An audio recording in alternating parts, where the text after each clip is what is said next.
Punjabi union के प्रबंध हेठ पंजाब हाउस विच सभे पंजाबी तंजीमां दे आगुआं दा इकट्ठ होया, जिहदे विच फैसला किया गया कि मां बोली दिहाड़ सने अहम मौकिਆਂ ते पंजाब दी धरती दे पुत्तर एकमुट हो के अपने हक्कां दी गल करनगे। आगुआं दा कहना सी कि पंजाबी बोली ते पंजाब दी रहतल हज़ारां वरे पुरानी है, जिहदी वखरी तरीखी अहमियत है। इस धरती दी रहतल ते बोली नूं मुकाउण लई अंग्रेज़ दौर तो जिहड़ियां साजिशां शुरू होईयां सन, ਉਹ ਅੱਜ ਵੀ ਜਾਰੀ ਨੇ, ਜਿਨ੍ਹਾਂ ਨੂੰ ਮੁਕਾਉਣ ਲਈ ਸਾਨੂੰ ਸਭ ਨੂੰ ਇੱਕ ਪਲੇਟਫਾਰਮ ਤੇ ਇਕੱਠਾ ਹੋਣਾ ਪਵੇਗਾ। ਪੰਜਾਬੀ ਆਗੂਆਂ ਭੁਲੇਖਾ ਟੀਵੀ ਨਾਲ ਗੱਲ ਕਰਦਿਆਂ ਆਖਿਆ ਕਿ ਅਸੀਂ ਪੰਜਾਬੀ ਨਾਲ ਹੋਣ ਵਾਲੇ ਦੁਸ਼ਮਣੀ ਉੱਤੇ ਮਬਨੀ ਸਲੂਕ ਨੂੰ ਬਰਦਾਸ਼ਤ ਨਹੀਂ ਕਰਾਂਗੇ ਤੇ ਆਪਣਾ ਮੁਕੱਦਮਾ ਹਰ ਫੋਰਮ ਤੇ ਲੜਾਂਗੇ। ਸਾਰੇ ਪੰਜਾਬੀ ਪੂਰੇ ਪੰਜਾਬ ਦੇ ਵਿੱਚ ਹਰ ਪਿੰਡ ਹਰ ਸ਼ਹਿਰ ਦੇ ਵਿੱਚ ਇਹ ਮਾਂ ਬੋਲੀ ਦਿਹਾੜ ਜਿਹੜਾ ਹੈ ਉਹਨੂੰ ਅਸੀਂ ਇhtਜਾਜ ਦਾ ਦਿਨ ਦੇ ਤੌਰ ਤੇ ਮਨਾਉਣਾ, ਇਸ ਲਈ ਕਿ ਇੱਥੇ ਪੰਜਾਬੀ ਨਹੀਂ ਪੜ੍ਹਾਈ ਜਾ ਰਹੀ।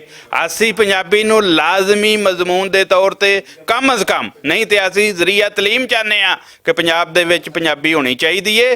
ਤੇ ਇਹ ਹੀ ਸਾਡਾ ਇੱਕ ਨੁਕਾਤੀ ਏਜੰਡਾ ਲੈ ਕੇ ਅਸੀਂ ਲਾਹੌਰ ਦੇ ਵਿੱਚ ਜਿਹੜਾ ਅਸੀਂ ਇਕੱਠੇ ਹੋ ਰਹੇ ਹਾਂ ਸਾਰੇ ਪੰਜਾਬੀ ਤੇ ਰਲੋ। ਅਸੀਂ ਇਹ ਇਕੱਠ ਐਸਾ ਹੋਣਾ ਚਾਹੀਦਾ ਸ਼ਾਨਦਾਰ ਕਿ ਅਸੀਂ ਪੰਜਾਬੀ ਦਾ ਆਪਣਾ ਹੱਕ ਲੈ ਸਕੀਏ। ਤੁਹਾਨੂੰ ਪਤਾ ਯੂਨੈਸਕੋ ਨੇ 2022 ਤੋਂ ਬਾਅਦ ਪੂਰਾ ਇੱਕ ਦਹਾਕਾ 10 ਸਾਲ ਦਿੱਤੇ ਨੇ ਕਿ ਸਾਰੀ ਦੁਨੀਆ ਵਿੱਚ ਮਾਂ ਬੋਲੀਆਂ ਜਿਹੜੀਆਂ ਨੇ ਉਹਨਾਂ ਨੂੰ ਉਹਨਾਂ ਦੇ ਹੱਕ ਮਿਲਣੇ ਚਾਹੀਦੇ ਨੇ ਤੇ ਸਾਡਾ ਸਭ ਤੋਂ ਵੱਡਾ ਪੰਜਾਬੀ ਦਾ ਹੱਕ ਹੈ ਕਿ ਉਹ ਪੰਜਾਬ ਦੇ ਵਿੱਚ ਪੜ੍ਹਾਈ ਜਾਏ। ਬਾਕੀ ਸਾਡੇ ਦੋ ਹੋਰ ਹੱਕ ਨੇ ਕਿ ਸਰਕਾਰੀ ਅਦਾਲਤੀ ਇਹ ਜ਼ਬਾਨ ਦਫ਼ਤਰੀ ਬਣੇ। ਪੰਜਾਬ ਦੀ ਜਿਹੜੀ ਜ਼ਬਾਨ ਹੈ ਨਾ ਉਹਦਾ ਅਨੁਸਾਰ ਸਿਰਫ ਐਸੇ ਚੀਜ਼ ਤੇ ਇਹ ਕਿ ਪੰਜਾਬੀ ਜ਼ਬਾਨ ਇੱਥੇ ਲਾਗੂ ਕੀਤਾ ਜਾਏ ਤਲੀਮੀ ਅਦਾਰਿਆਂ ਦੇ ਵਿੱਚ। ਤੇ 21 ਫਰਵਰੀ ਦਾ ਦਿਨ ਜਿਹੜਾ ਆਇਆ ਇਹ ਸਾਨੂੰ ਇਹ ਮੌਕਾ ਫਰਾਹਮ ਕਰਦਾ ਕਿ ਅਸੀਂ ਆਪਣਾ ਪ੍ਰੋਟੈਸਟ ਰਿਕਾਰਡ ਕਰਾਈਏ ਔਰ ਹਕੂਮਤ ਤੋਂ ਮੁਤਾਲਬਾ ਕਰੀਏ ਕਿ ਪੰਜਾਬੀ ਜ਼ਬਾਨ ਨੂੰ ਉਹਦਾ ਹੱਕ ਦਿੱਤਾ ਜਾਏ ਔਰ ਇਹਨੂੰ ਸਕੂਲਾਂ ਦੇ ਵਿੱਚ ਇੱਕ ਲਾਜ਼ਮੀ ਮਜ਼ਮੂਨ ਦੀ ਹੈਸੀਅਤ ਨਾਲ ਪੜ੍ਹਾਇਆ ਜਾਏ ਔਰ ਜ਼ਰੀਆ ਤਲੀਮ ਇਹਨੂੰ ਪੜ੍ਹਾਇਆ ਜਾਏ।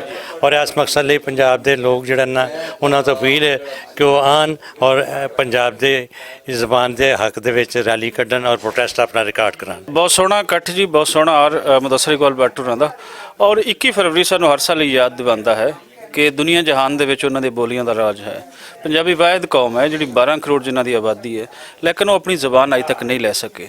ਹਰ ਸਾਲ 21 ਫਰਵਰੀ ਆਉਂਦਾ ਹੈ, ਇਸ ਸਾਲ ਦਾ 21 ਫਰਵਰੀ ਐਸਾ ਆਵੇ ਕਿ ਪੰਜਾਬ ਦਾ ਜਿਹੜਾ ਖੁੱਸਿਆ ਹੱਕ ਹੈ ਇਹਨੂੰ ਇਹ ਮਿਲ ਜਾਵੇ। ਇਸ ਲਈ ਤੁਸੀਂ ਪੰਜਾਬੀ ਪੂਰੇ ਪੰਜਾਬ ਦੇ ਵਿੱਚ ਜਿੱਥੇ ਬੈਠੇ ਹੋ ਇਸ ਦਿਨ ਵਾਸਤੇ ਇਤਮਾਮ ਕਰੋ, ਨਿਕਲੋ, ਰਿਲੀਜ਼ ਔਰ ਇਹਦੇ ਵਾਸਤੇ ਇਕੱਠ ਜਿਹੜੇ ਨੇ ਉਹ ਕਰੋ ਔਰ ਗੌਰਮੈਂਟ ਨੂੰ ਮੈਸੇਜ ਦਿਓ ਕਿ ਪੰਜਾਬੀ ਆਪਣਾ ਹੱਕ ਲਿਆ ਕਦੇ ਪਿੱਛੇ ਨਹੀਂ ਹਟੇਗਾ। ਪੂਰੀ ਦੁਨੀਆ 'ਚ 21 ਫਰਵਰੀ ਨੂੰ ਮਾਂ ਬੋਲੀ ਦਾ ਦਿਨ ਮਨਾਇਆ ਜਾਂਦਾ ਹੈ ਤੇ ਪਾਕਿਸਤਾਨ ਵਿੱਚ ਰਹਿਣ ਵਾਲੇ ਪੰਜਾਬੀ ਆਪਣੇ ਸ਼ਹਿਰਾਂ 'ਚ ਕਈ ਸਾਲਾਂ ਤੋਂ ਸਰਕਾਰ ਨੂੰ ਇਹ ਕਹਿ ਰਹੇ ਨੇ ਕਿ ਸਾਡੇ ਸਕੂਲਾਂ 'ਚ ਬਾਲਾਂ ਨੂੰ ਪੰਜਾਬੀ ਜ਼ਬਾਨ ਪੜ੍ਹਾਈ ਜਾਏ। ਬਾਕੀ ਸਾਰੇ ਸੂਬਿਆਂ 'ਚ ਸਰਕਾਰੀ ਸਕੂਲਾਂ 'ਚ ਬੱਚੇ ਸਿੰਧੀ, ਬਲੋਚੀ ਔਰ ਪਸ਼ਤੂਨ ਜ਼ਬਾਨ ਜਿਹੜੀ ਉਹ ਪੜ੍ਹਦੇ ਨੇ ਤੇ ਪੰਜਾਬੀ ਬੱਚਿਆਂ ਨੂੰ ਵੀ ਸਕੂਲਾਂ 'ਚ ਪਹਿਲੀ ਜਮਾਤ ਤੋਂ ਪੰਜਾਬੀ ਜ਼ਬਾਨ ਲਾਜ਼ਮੀ ਕੀਤੀ ਜਾਏ। ਔਰ ਆਪਣੀ ਮਾਂ ਬੋਲੀ ਦੇ ਹੱਕ ਲਈ ਅਸੀਂ 21 ਤਾਰੀਖ ਨੂੰ ਸੋਮਵਾਰ ਵਾਲੇ ਦਿਨ ਪੰਜਾਬ ਅਸੈਂਬਲੀ ਦੇ ਬਾਹਰ ਮਾਲ ਰੋਡ ਤੇ ਇਕੱਠੇ ਹੋ ਰਹੇ ਹਾਂ 12 ਵਜੇ ਤੇ ਤੁਹਾਨੂੰ ਸਾਰਿਆਂ ਨੂੰ ਦਾਵਤ ਹੈ ਤੇ ਅਸੀਂ ਚਾਹੁੰਦੇ ਹਾਂ ਕਿ ਜੋਸ਼ਵਾ, ਦਮੋਦਰ, ਨਾਨਕ ਤੇ ਫਰੀਦ ਦੀ ਬੋਲੀ ਪੜਾਓ ਤੇ ਦਹਿਸ਼ਤਗਰਦੀ ਜੜੋਂ ਮੁਕਾਓ। ਮਾਂ ਬੋਲੀ ਜਗਤ ਦਿਹਾੜ 21 ਫਰਵਰੀ 2022 ਦੇ ਹਵਾਲੇ ਨਾਲ ਮੇਰਾ ਸੁਨੇਹਾ ਆਇਆ ਵੇ ਕਿ ਸਾਰੇ ਪੰਜਾਬੀ ਰਲ ਕੇ ਇਸ ਦਿਹਾੜ ਨੂੰ ਮਨਾਓ ਜਿੱਥੇ ਜਿੱਥੇ ਮੌਜੂਦ ਹੋ। ਲੇਕਿਨ ਜਿਹੜਾ ਸੈਂਟਰ ਪੁਆਇੰਟ ਜਿਸ ਤਰ੍ਹਾਂ ਲਾਹੌਰ ਜਾਂ ਇਸਲਾਮਾਬਾਦ ਹੈ ਤੇ ਲਾਹੌਰ ਨੂੰ ਇਸ ਲਈ ਫੋਕੀਅਤ ਹੈ ਕਿ ਪੰਜਾਬ ਦੇ ਵਿੱਚ ਸਭ ਤੋਂ ਪਹਿਲਾਂ ਲਾਗੂ ਹੋਣੀ ਚਾਹੀਦੀ ਕਿਉਂਕਿ ਇੱਥੋਂ ਦੇ ਲੋਕਾਂ ਦੀ ਜਿਹੜੀ ਮਾਂ ਬੋਲੀ ਉਹ ਪੰਜਾਬੀ ਹੈ। ਇਸ ਲਈ ਪੰਜਾਬੀ ਪ੍ਰਾਇਮਰੀ ਜਮਾਤਾਂ ਤੋਂ ਪਹਿਲੀ ਤੋਂ ਲਾਗੂ ਕੀਤੀ ਜਾਏ। ਰਲਤੀਆਂ ਦਾ ਇਹ ਵੀ ਕਹਿਣਾ ਸੀ ਕਿ ਬੇਗਾਨੀਆਂ ਬੋਲੀਆਂ ਤੇ ਰਹਿਤਲਾਂ ਨੂੰ ਪੰਜਾਬ ਉੱਤੇ ਮੁਸਲਤ ਕਰਕੇ ਜਿਹੜੀਆਂ ਸਾਜ਼ਿਸ਼ਾਂ ਕੀਤੀਆਂ ਜਾ ਰਹੀਆਂ ਨੇ ਅਸੀਂ ਉਹਨਾਂ ਨੂੰ ਕਾਮਯਾਬ ਨਹੀਂ ਹੋਣ ਦੇਵਾਂਗੇ। ਇਸ ਮੌਕੇ ਤੇ ਪੰਜਾਬੀ ਆਗੂਆਂ ਮਾਂ ਬੋਲੀ ਦਿਹਾੜ 21 ਫਰਵਰੀ 2022 ਨੂੰ ਪੰਜਾਬ ਅਸੈਂਬਲੀ ਦੇ ਸਾਹਮਣੇ ਹੋਣ ਵਾਲੇ ਇhtਜਾਜੀ ਮੁਜ਼ਾਹਰੇ ਦਾ ਸੱਦਾ ਵੀ ਦਿੱਤਾ। ਅੱਜ ਮੁਦੱਸਰ ਇਕਬਾਲ ਭੱਟ ਸਾਹਿਬ ਨੇ ਜਿਹੜੇ ਪੂਰੇ ਪੰਜਾਬ ਤੋਂ ਪੰਜਾਬੀ ਦੇ ਸੋਝੀਵਾਨ ਇੱਥੇ ਸੱਦੇ ਨੇ ਤੇ 21 ਫਰਵਰੀ ਨੂੰ ਭਰਵੇਂ ਅੰਦਾਜ਼ ਦੇ ਵਿੱਚ ਮਨਾਉਣ ਦਾ ਇਰਾਦਾ ਕੀਤਾ ਹੈ ਤੇ ਦੂਸਰਾ ਪੂਰੇ ਪੰਜਾਬ ਦੇ ਵਿੱਚ ਜਿਹੜੀ ਪੰਜਾਬੀ ਰਹਿਤਲ ਤੇ ਵਿਰਸੇ ਵਾਸਤੇ ਜਿਹੜੀਆਂ ਤਨਜ਼ੀਮਾਂ ਕੰਮ ਕਰ ਰਹੀਆਂ ਨੇ ਉਹਨਾਂ ਨੂੰ ਇੱਕ ਪਲੇਟਫਾਰਮ ਦੇ ਉੱਤੇ ਲਿਆਉਣ ਦਾ ਮਨਸੂਬਾ ਬਣਾਇਆ ਹੈ।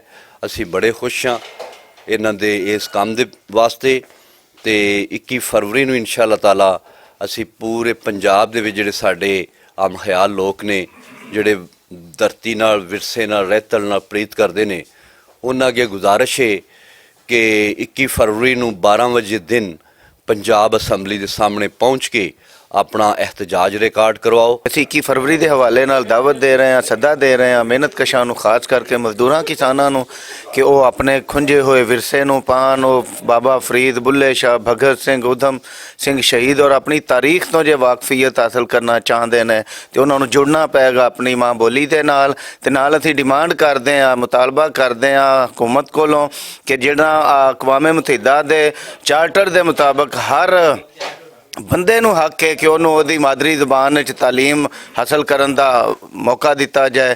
ਤੇ ਅਸੀਂ ਡਿਮਾਂਡ ਕਰਨੇ ਆ ਇਸ ਹਕੂਮਤ ਤੋਂ ਕਿ ਇਹ ਵੀ ਇੱਕ ਚੰਗਾ ਕੰਮ, ਇੱਕ ਕੰਮ ਅਜ਼ ਕਮ ਚੰਗਾ ਕੰਮ ਕਰ ਜਾਣ ਬੰਦੇ ਦੇ ਪੁੱਤਰਾਂ ਵਾਲਾ, ਕਿ ਮਾਦਰੀ ਜ਼ੁਬਾਨ 'ਚ ਤਾਲੀਮ ਹਾਸਲ ਕਰਨ ਦਾ ਜਿਹੜਾ ਹੱਕ ਹੈ ਉਹ ਲੋਕਾਂ ਨੂੰ ਦੇ ਦੇਣ।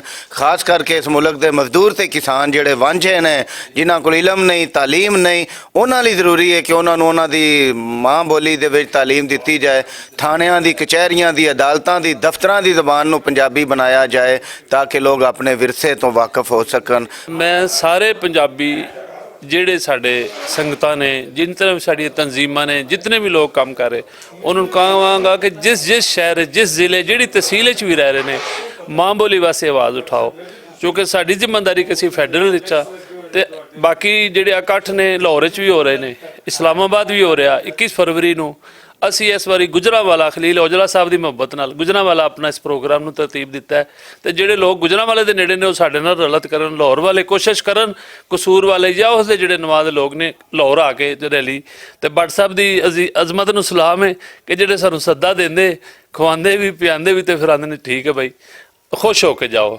ਅੱਲਾ ਖੈਰ ਰੱਖੇ ਪੰਜਾਬ ਮੀਡੀਆ ਹਾਊਸ ਨੂੰ। ਤੇ ਅਸੀਂ ਸਲੂਟ ਕਰਨੇ ਕਿ ਜਿੰਨੀ ਪੰਜਾਬ ਵਿੱਚ ਮਾਂ ਬੋਲੀ ਦੀ ਬੜੋਤਰੀ ਜੋ ਕੰਮ भट्ट साहब कर रहे, शायद असी सारे लोग भी मिलकर ना कर सके। लाहौर तो अलावा गुजरांवाला, सियालकोट, फैसलाबाद सारे लोग इकट्ठे हुए और अपने अपने सोच विचार करके 21 फरवरी दिहाड़ जिहड़ा असीं मना रहे हैं उहदे बारे सोचा गया और दिन तय किया गया और उन्होंने किस तरह मनाना ये भी तय किया गया। लिहाजा मैं पूरे पंजाब के पंजाबियों नूं इस दिहाड़ लई सदा देना कि जे लाहौर नहीं आ सकते तो कम अज़ कम अपने अपने जो प्रेस क्लब ने या बाज़ार ने या जी सोसाइटियां ने उत्थे पंजाबी दिहाड़ मनान और अपनी जबान जी साड़ी पंजाबी उन्होंने लागू करवाने वास्ते कोशिश करन, वखाला करन। तो अज मैं लाहौर दे विच जिन्हें फनकार, अदीब, शायर, अफसाना निगार और साढ़े आर्टिस्ट और सिंगर आर्टिस्ट जिन्हें ने सारे अगे ये मैं इल्तजा करना तो गुजारिश करना है कि खुदारा अपनी माँ बोली दे बदावी ले आन और पंजाब असम्बली सामने 12 बजे तशरीफ लियान और सारा दिन असी अपनी माँ बोली का दिहाड़ मनाइए और मंग करिए इस हुकूमत को कि साड़ी जबान जी है वो लागू की जाए। पिछले कई वरियां तो असी बहुत अच्छे तरीके नाल ये साल मना रहे हैं, पर इस साल कुछ ठंडा ठंडा रहा है। अज का जिहड़ा प्रोग्राम सी जिहड़ा कि पंजाब हाउस विच होया, पंजाबी यूनीयन दे बैठक के तहत, वो बहुत फ्रूटफुल सी, बहुत अहम सी और उहदे च बहुत बाज़ अहम फैसले किए गए कि असी ना सिर्फ ये कि अपनी मादरी ज़बान नूं तालीमी सतह ते बल्कि होर इदारियां च भी राइज करन लई विखाड़ा करना है पंजाब असैम्बली दे सामने। ते होर भी उहदे च डिमांड जिहड़ियां ने वो असी पेश करनियां ने। ते मेरी सारे सज्जणों नूं जिहड़े भी कि पंजाब भर च, पाकिस्तान भर च पंजाबी रहिंदे ने, उन्हां नूं गुजारिश है कि वो 21 फरवरी नूं इस विखाड़े दे विच शरीक हो के ते अपने पंजाबी होण दा और वो सारियां डिमांड्स नूं पेश करन दा एक मौका है, उत्थे जरूर आवन। अज दे इस इकट्ठ दी, इस मीटिंग दी जिहड़े पंजाबी दे तमाम दानश्वर शामिल होए ने, ਉਹਦੀ ਗਰਜ਼ੋ ਗਾਇਤ ਇਹ ਸੀ ਕਿ ਅਸੀਂ 21 ਫਰਵਰੀ ਨੂੰ ਮਦਰ ਲੈਂਗੁਏਜ ਡੇ ਦੇ ਹਵਾਲੇ ਨਾਲ ਪ੍ਰੋਗਰਾਮ ਨੂੰ ਆਰਗੇਨਾਈਜ਼ ਕਰ ਸਕੀਏ। ਤੇ ਸੋ ਅੱਜ ਦੇ ਇਸ ਮੀਟਿੰਗ ਵਿੱਚ ਫੈਸਲਾ ਹੋਇਆ ਸਾਰੇ ਪੰਜਾਬੀ ਪ੍ਰਧਾਨਾਂ ਦੀ ਮੌਜੂਦਗੀ ਵਿੱਚ ਕਿ ਅਸੀਂ 21 ਫਰਵਰੀ ਨੂੰ 1 ਵਜੇ ਅਸੈਂਬਲੀ ਹਾਲ ਦੇ ਸਾਹਮਣੇ ਇਕੱਠੇ ਹੋਵਾਂਗੇ ਔਰ 4 ਵਜੇ ਤੱਕ ਉੱਥੇ ਆਪਣਾ ਪ੍ਰੋਟੈਸਟ ਰਿਕਾਰਡ ਕਰਵਾਵਾਂਗੇ। ਔਰ ਉਸ ਇਕੱਠ ਵਿੱਚ ਲਾਹੌਰ ਹੀ ਨਹੀਂ, ਲਾਹੌਰ ਤੋਂ ਬਾਹਰ ਜਿੰਨੇ ਵੀ ਦੋਸਤ ਪੰਜਾਬੀ ਨਾਲ ਜੁੜੇ ਨੇ ਉਹ ਤਸ਼ਰੀਫ ਲਿਆਉਣਗੇ ਤੇ ਆਪਣੀ ਹਾਜ਼ਰੀ ਨੂੰ ਯਕੀਨੀ ਬਣਾਉਣਗੇ। ਮੈਂ ਸਮਝਦਾ ਕਿ ਇਹ ਇਕੱਠ ਪੰਜਾਬੀ ਜ਼ਬਾਨ ਦੀ ਬਕਾ ਲਈ ਬਹੁਤ ਜ਼ਰੂਰੀ ਹੈ ਔਰ ਸਾਨੂੰ ਚਾਹੀਦਾ ਹੈ ਕਿ ਅਸੀਂ ਇਹ ਭਰਵੀਂ ਸ਼ਿਰਕਤ ਕਰਕੇ ਗੌਰਮੈਂਟ ਨੂੰ ਇਹ ਬਾਵਰ ਕਰਾ ਦਈਏ ਕਿ ਅਸੀਂ ਇੱਕ ਮੁੱਠ ਹਾਂ ਔਰ ਆਪਣਾ ਹੱਕ ਲੈਣਾ ਚਾਹੁੰਦੇ ਹਾਂ। ਲੈਣ ਦੀ ਜਾਂਚ ਔਰ ਲੈਣਾ ਚਾਹਾਂਗੇ। ਪੰਜਾਬ ਹਾਊਸ ਵਿੱਚ ਹੋਣ ਵਾਲੇ ਇਸ ਇਕੱਠ ਦੀ ਮੇਜ਼ਬਾਨੀ ਪੰਜਾਬੀ ਮੀਡੀਆ ਗਰੁੱਪ ਦੇ ਵਾਈਸ ਚੇਅਰਮੈਨ ਤੇ ਪੰਜਾਬ ਹਾਊਸ ਦੇ ਪ੍ਰਬੰਧਕ ਬਿਲਾਲ ਮੁਦੱਸਰ ਬੱਟ ਹੋਰਾਂ ਕੀਤੀ। ਤਕਰੀਬ ਦੇ ਅਖੀਰ ਤੇ ਪਰੌਣਿਆਂ ਦੀ ਸੇਵਾ ਰਵਾਇਤੀ ਖਾਬੇ ਨਾਲ ਕੀਤੀ ਗਈ। ਕੈਮਰਾਮੈਨ ਨਿਸ਼ਾਨ ਬੱਟ ਦੇ ਨਾਲ ਰਿਜ਼ਵਾਨ ਅਸਕਰ ਬੱਟ, ਭੁਲੇਖਾ ਟੀਵੀ, ਲਾਹੌਰ।